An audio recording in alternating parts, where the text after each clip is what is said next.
Tsunami টর্নেডোর থেকেও বড় ঝড় আসছে 26-এ। আর বলে গেলাম এই মাটিতে দাঁড়িয়ে, বদলা হবে, বদলাও। কারণ পাগলে কিনা বলে, ছাগলে কিনা খায়, এবং প্রত্যেকটা পাগলের যদি আমাদেরকে উত্তর দিতে হয় তাহলে সারাদিন এইগুলোকে নিয়ে উত্তর দিতে দিতেই কেটে যাবে, আমরা কাজটা করতে পারবো না। সুকান্ত মজুমদার বাংলায় কথা বলেন না, উনি তাহলে বাংলাদেশি? দিলীপ ঘোষ বাংলায় কথা বলে না, উনি তাহলে বাংলাদেশি? শুভেন্দু অধিকারী বাঙালি নয়, উনি তাহলে বাংলা? দেশ জুড়ে বাঙালি শ্রমিকদের যেভাবে হেনস্থার শিকার হতে হচ্ছে তার বিভিন্ন চিত্র আমরা দেখেছি।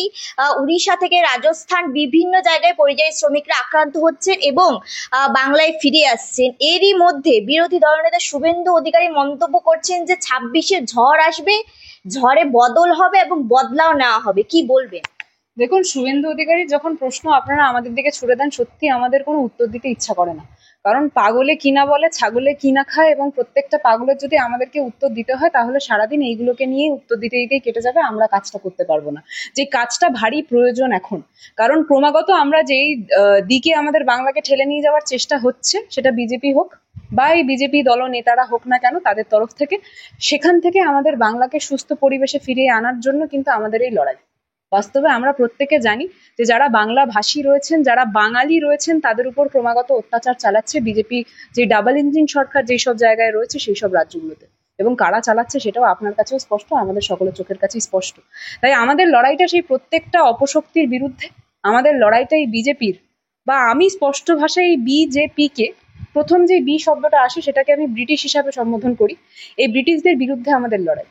সেই সময় আমরা দেখেছিলাম সেই একটা লড়াই আমরা প্রত্যেকে লড়েছিলাম, যে লড়াইয়ের মধ্যেও কিন্তু অন্যতম নাম বাঙালিদের ছিল।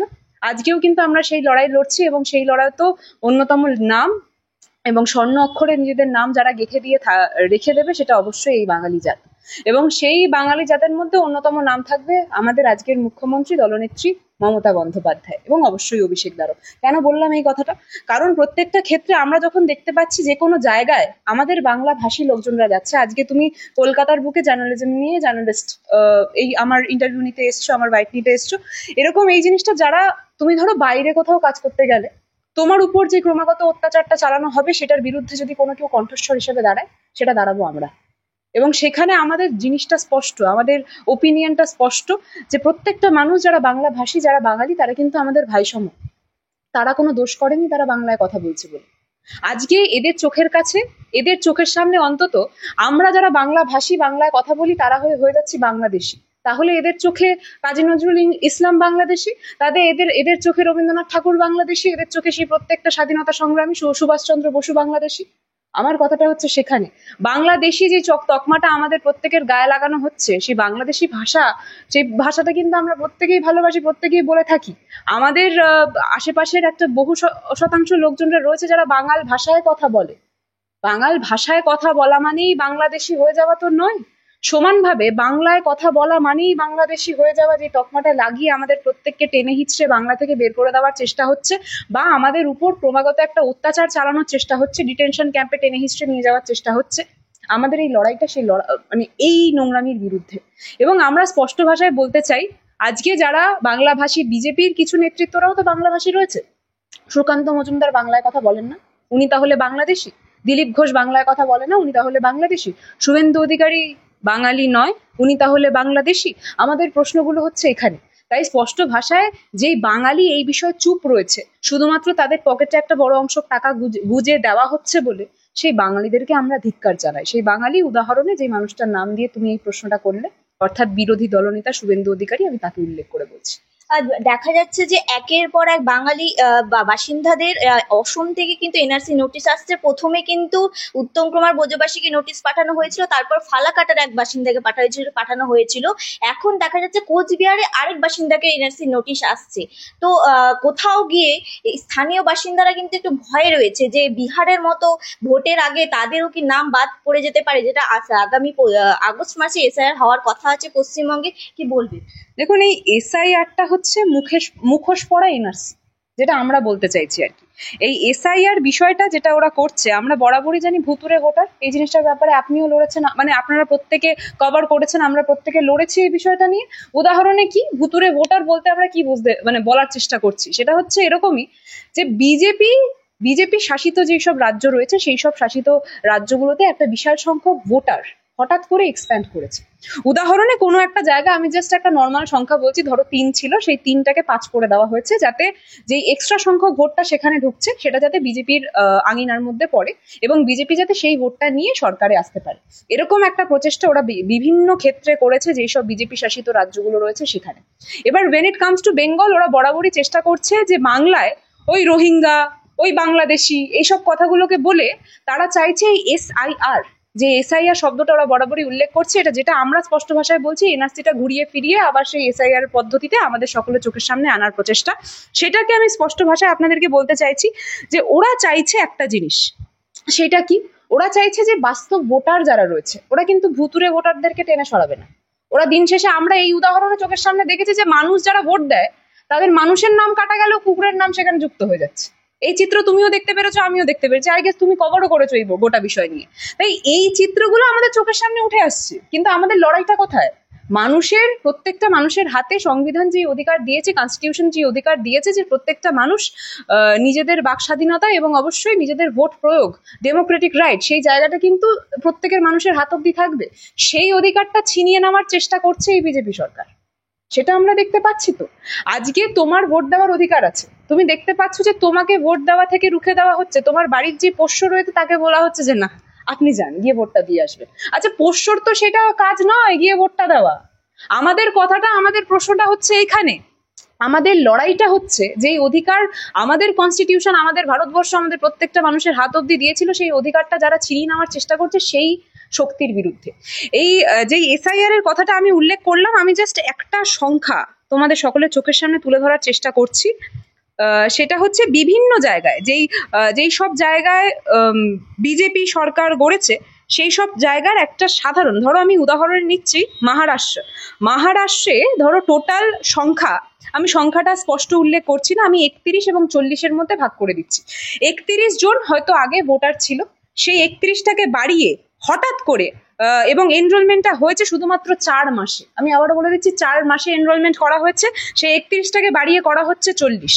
এবং এই 31টা শুধু 31 সংখ্যা বা 40 সংখ্যা নয়, ধরো 31 লক্ষ এবং 31 লক্ষ বাড়িয়ে 40 লক্ষ করা হয়েছে।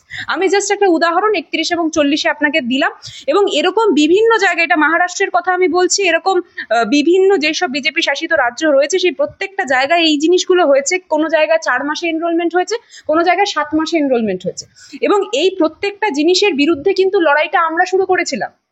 এই যে ভুতুরে ভোটারের কথা আমরা বলেছিলাম, আমাদের প্রত্যেকের লড়াইটা এখানে ছিল। কিন্তু আজকে যখন এই বাংলাদেশি বা রোহিঙ্গা বা এইসব তকমা দেওয়া হচ্ছে, সেখানে আমাদের স্পষ্ট প্রকাশ একটা জায়গাতেই আসছে যে ভূতের সাথে লড়াই আমরা প্রত্যেকে করছি, কিন্তু কাদেরকে? বাংলাদেশি তকমা আপনি দিচ্ছেন আমাদেরকে, যাদের ভোটে আপনারা সেই জায়গাটায় বসেছেন। যদি আপনি মনে করেন যে আমরা ভোটার নই, তাহলে এই ভোটার দ্বারা নির্বাচিত আপনি যেখানে বসে আছেন, তাহলে আপনিও প্রধানমন্ত্রী নন। আমাদের প্রশ্নটা সেখানে। যদি আমরাই ইল্লিগাল ভোটার্স হয়ে যাই, তাহলে আমাদের ভোট দ্বারা যিনি ওখানে ওই সিংহাসনে বসে রয়েছেন উনিও তো ইল্লিগাল হয়ে যাচ্ছেন। যে প্রত্যেকটা মানুষ, এখানে শুধুমাত্র প্রধানমন্ত্রীর কথা আমি বলছি না, আজকে এই বিরোধী দলনেতা থেকে শুরু করে বিভিন্ন মানুষজন, ওনাকে তো লোডশেডিং মন্ত্রীও বলা হয়, লোডশেডিং মন্ত্রী বলা হয় এবং লোডশেডিং বিরোধী দলনেতা বলা হয় স্পষ্ট ভাষায় যদি বলি। তাই সেখানে আমরা সকলে জানি যে উনি কিভাবে জিতেছিলেন। আমাদের লড়াইটা সেই লোডশেডিং নেতার বিরুদ্ধে, আমাদের লড়াইটা সেই প্রত্যেকটা মানুষের বিরুদ্ধে যারা এই স্পষ্টভাবে, যখন আমরা ডেমোক্রেসির কথা বলি, এই ডেমোক্রেসির বিরোধী মুখ হিসেবে দাঁড়ায়, সেই প্রত্যেকটা নেতার বিরুদ্ধে, যেটা আজকের দিনে আমাদের চোখের সামনে স্পষ্ট হয়ে দাঁড়াচ্ছে, সেটা হচ্ছে বিজেপি। সেই বিজেপির বিরুদ্ধে আমরা লড়াই শুরু করেছিলাম, সেই লড়াই আমাদের চলছে এবং আগামী দিনেও চলবে। আপনি মহারাষ্ট্রের প্রসঙ্গ তুললেন, মহারাষ্ট্র প্রসঙ্গে একটি অন্য খবরের দিকে যাচ্ছি। শোনা যাচ্ছে যে লড়কি বেহেন নামে একটি প্রকল্প মহারাষ্ট্রে চালু করা হয়েছিল এবং সেই প্রকল্পের আওতায় 14,000 পুরুষকে সে প্রকল্পের টাকা দেওয়া হয়েছে এবং 26 লক্ষ প্রায় অযোগ্য এই তালিকায় দেখা হচ্ছে। কি বিরোধী দলনেতা পশ্চিমবঙ্গের প্রকল্প নিয়ে এত প্রশ্ন তোলে, কিন্তু এই মহারাষ্ট্র যে এত বড় একটা এরকম ঘটনা ঘটছে, তিনি কিন্তু কোনো রকম কোনো মন্তব্য করছেন না। মন্তব্য করলে যে ওনার যে পদটা রয়েছে সেটা চলে যাবে, এই জিনিসটা দেখতে হবে। আজকে এদের যে অবস্থাটা হয়েছে, এদের পকেটে একটা বড় বান্ডিল গুজে দেওয়া হয়, এদের সামনে একটা মাইক ধরিয়ে দেওয়া হয়, তার পরবর্তীতে এরা বকতে থাকে তো বকতেই থাকে। এদের কাজটা হচ্ছে সেইটুকুনি, এবং এর থেকে বেশি কোনো কাজ না তুমি দেখতে পেয়েছো না আমি দেখতে পেয়েছি। আজকে যখন তৃণমূলের প্রতিনিধি হিসাবে আমি এই কথাগুলো বলছি, আমি বুক ঠুকে বলতে পারি যে মমতা বন্দ্যোপাধ্যায় এবং তার সরকার বাংলার জন্য কি কি করেছে। এরকম শুধুমাত্র 20টা প্রকল্প রয়েছে, প্রকল্পের সংখ্যা অনেক বেশি, কিন্তু আমি 20টা প্রকল্পের কথা উল্লেখ করে এখানে বলছি। সেই 20টা প্রকল্প এমন রয়েছে যে 20টা প্রকল্প কিন্তু মানুষের জন্ম থেকে মৃত্যু পর্যন্ত প্রত্যেকটা ক্ষেত্রে মানুষের পাশে থেকেছে, এবং সেই জিনিসটা এনেছেন মমতা বন্দ্যোপাধ্যায়। আজকে মমতা বন্দ্যোপাধ্যায়কে দেখে তার কোনো একটা প্রকল্পকে ভিক্ষা বলে দেওয়া যতটা সহজ, সেই প্রকল্পটাকে ঠিকভাবে এক্সিকিউট করা নিজেদের রাজ্যে গিয়ে ততটাই কঠিন, এবং সেই জিনিসটাই কিন্তু বারবার আমাদের চোখের সামনে উঠে আসছে। ঠিক কদিন আগে যখন বেটি বাঁচাও বেটি পড়াও নিয়ে এত কথা বলতে আমরা ওনাদেরকে শুনেছিলাম, আচ্ছা আপনি নিজে বলুন তো, কটা বেটি পড়াশোনা করেছে সেই সব জায়গায়? আজকেও ঠিক কদিন আগে ফেসবুকটা ঘাঁটছিলাম, তখন একটা ভিডিও আমার চোখের সামনে উঠে আসলো যে একটা ইউটিউবার একটা গ্রামে গেছে, সেই গ্রামটা হচ্ছে বিজেপি শাসিত একটা গ্রাম, এবং সেই গ্রামে গিয়ে যখন জিজ্ঞেস করছে যে আপনি কি এই কুয়োর জলটা খান, তখন বলছে হ্যাঁ আমি এই কুয়োর জলটাই খাই, এই জলটা খেয়েই আমাকে দিন যাপন করতে হয়।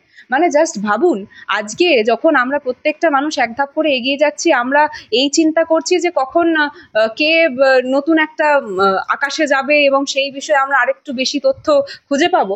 আমরা যখন এতটা এগিয়ে গেছি আমাদের ভারতবর্ষ, ঠিক সেই সময় কোনো একটা বিজেপি শাসিত রাজ্যে কোনো একটা গ্রামে মানুষজনদেরকে কুয়োর জল খেতে হচ্ছে, যেই জলটা দিয়ে হয়তো আমরা স্নানটুকু করি না।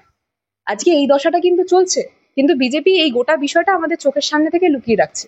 কি বলে? যে ওই বাংলাদেশি ঢুকে আসছে, ওই রোহিঙ্গা ঢুকে আসছে, এই তোমার পাশের বাড়িতে যেই মুসলিমটা রয়েছে সে তোমার ভালো চায় না, এইসব বলে আমাদের মাথাটা একদম ঘুলে ঘ্যাট করে দেওয়ার চেষ্টা করছে, এবং বরাবরই এই চেষ্টাটা ওরা করে এসছে। আমরা তো জানি ব্রিটিশ কিভাবে রাজত্ব করেছিল, ওই ডিভাইড অ্যান্ড রুল, ওরা বরাবরই সেই জিনিসটাই চেষ্টা করে বাংলাতে ইমপ্লিমেন্ট করার। কিন্তু আমি বরাবরই একটা কথা বলে এসেছি যে বাংলার পেটে যা শিক্ষা আছে, এই শিক্ষা আমাদেরকে কোনোদিনই ওই বিভেদের রাজনীতি শেখায়নি। তাই জন্যই কিন্তু কি জানো তো, বিভিন্ন জায়গায় বিজেপি একটু একটু করে এগালেও ক্রমাগত যখন যখন বিজেপি নিজেদের ওই জাল বিস্তার করার চেষ্টা করেছে বাংলায় কিন্তু বিজেপি ততবারই মুখ থুবড়ে পড়েছে, এবং আগামী দিনেও মুখ থুবড়ে পড়বে। 2026 তো আর খুব বেশি দিন বাকি নেই, তুমিও সেটার অপেক্ষায় আছো, আমিও সেটার অপেক্ষায় আছি। সেই দিনটার অপেক্ষায় আমরা প্রত্যেকে, যখন শুভেন্দু অধিকারী যিনি এত কথা বলছেন তার পরবর্তীতে 26-এর পরবর্তীতে ওনাকে রাঁচিতে আমরা দেখতে যাব। তোমাকেও যেতে হবে হয়তো এই বুম নিয়ে, যে বাবা কি হলো আপনি একটু বলুন, না হয় বক্তব্য রাখুন সেটা জানার জন্য, এবং অবশ্যই ওনার হেলথ কেমন আছে সেই জিনিসটা জানতেও কিন্তু জিজ্ঞেস করতেও আমরা প্রত্যেকে সেখানে উপস্থিত হব। কিন্তু কি জানো তো, একটা খুশি মনে থাকবে যে আমার বাংলাটা বেঁচে গেল, এইসব পাগলের থেকে আমার বাংলা বেঁচে গেল, এইসব বিভেদ করা শক্তির থেকে আমার বাংলা বেঁচে গেল। এবং কারা বাঁচালো?